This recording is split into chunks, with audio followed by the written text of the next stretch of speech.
Dear friends, this is Savi from Savi's Corner. Welcome back to my channel. இன்னைக்கு நம்ம சேனல்ல பார்க்க போற recipe baby corn fritters. So first நம்ம baby corns எப்படி கட் பண்ணணும்னு பார்த்துடலாம். ஸோ 2 பீசஸாக கட் பண்ணிவிட்டு அதை 4 பீசஸாக கட் பண்ணிக்கோங்க.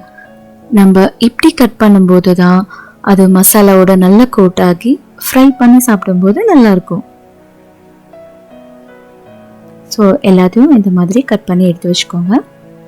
இப்போ நம்ம ஒரு பேனில் தேவையான அளவு தண்ணி ஊற்றிட்டு அதில் 1 டேபிள் ஸ்பூன் உப்பு சேர்த்துக்கணும். ஸோ இது நல்லா பாயில் ஆகி வரும்போது இந்த பேபி கார்ன்ஸை இதோட ஆட் பண்ணிக்கலாம். நான் இன்றைக்கி 200 கிராம்ஸ் எடுத்திருக்கேன். ஸோ இது நல்லா கொதிக்கணும். ஒரு 5 to 7 மினிட்ஸ் கொதிச்சா போதும். இப்போ நம்ம இதை ஸ்ட்ரெயின் பண்ணிவிட்டு மிக்சிங் பவுலுக்கு ட்ரான்ஸ்ஃபர் பண்ணிடலாம். இதில் என்னெல்லாம் ஆட் பண்ணணும்னு இப்போ பார்க்கலாம். ஸோ நான் ஃபர்ஸ்ட் 1/4 கப் சோள மாவு சேர்த்துருக்கேன். அதோட 1/4 கப் மைதா, 1 டேபிள் ஸ்பூன் இஞ்சி பூண்டு விழுது. இதை இந்த மாதிரி மிக்ஸ் பண்ணிக்கோங்க.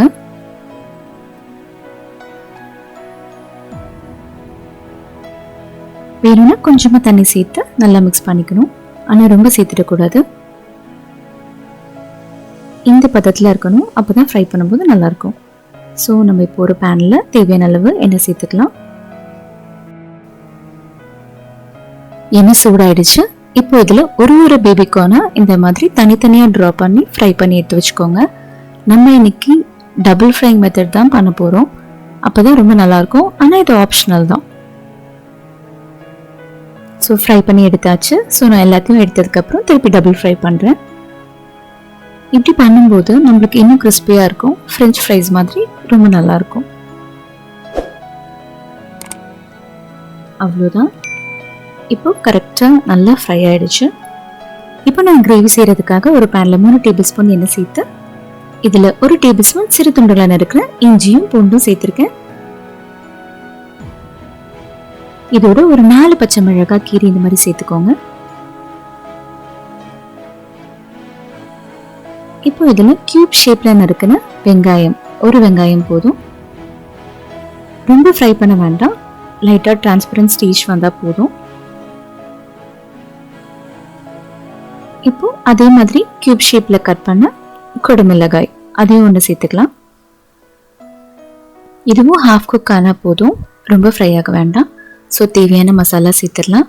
நான் 1 டேபிள் ஸ்பூன் காஷ்மீரி மிளகாய் தூள் சேர்த்துருக்கேன். அதோட 1 டேபிள் ஸ்பூன் மிளகுத்தூள்.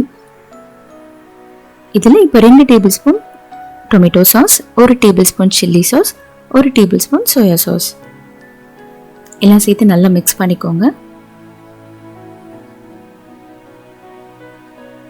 இப்போ இதில் கொஞ்சமாக தண்ணி சேர்த்துக்கலாம்.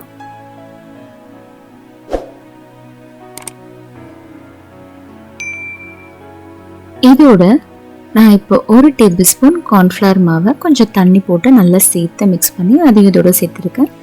ஸோ தட் நம்மளுக்கு கரெக்டான கன்சிஸ்டன்சி கிடைக்கும். இப்போ எல்லாம் கரெக்டாக இருக்குது.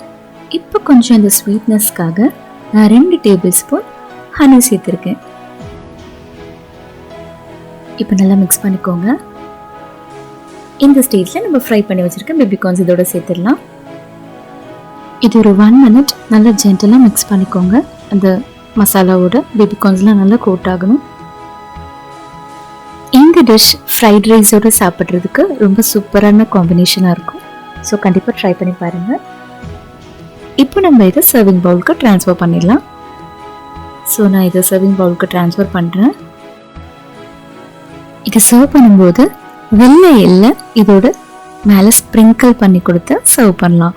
ரொம்ப சூப்பராக இருக்கும். ஸோ கண்டிப்பாக ட்ரை பண்ணுங்கள். தேங்க்யூ ஸோ மச் ஃபார் வாட்சிங். என்னோட வீடியோ உங்களுக்கு பிடிச்சிச்சுன்னா கண்டிப்பாக லைக் பண்ணுங்கள், ஷேர் பண்ணுங்கள். அண்ட் என்னோட சேனலுக்கு மறக்காமல் சப்ஸ்கிரைப் பண்ணுங்கள். சப்ஸ்கிரைப் பண்ணும்போது பக்கத்தில் இருக்க பெல் பட்டனை ப்ரெஸ் பண்ணிவிடுங்க.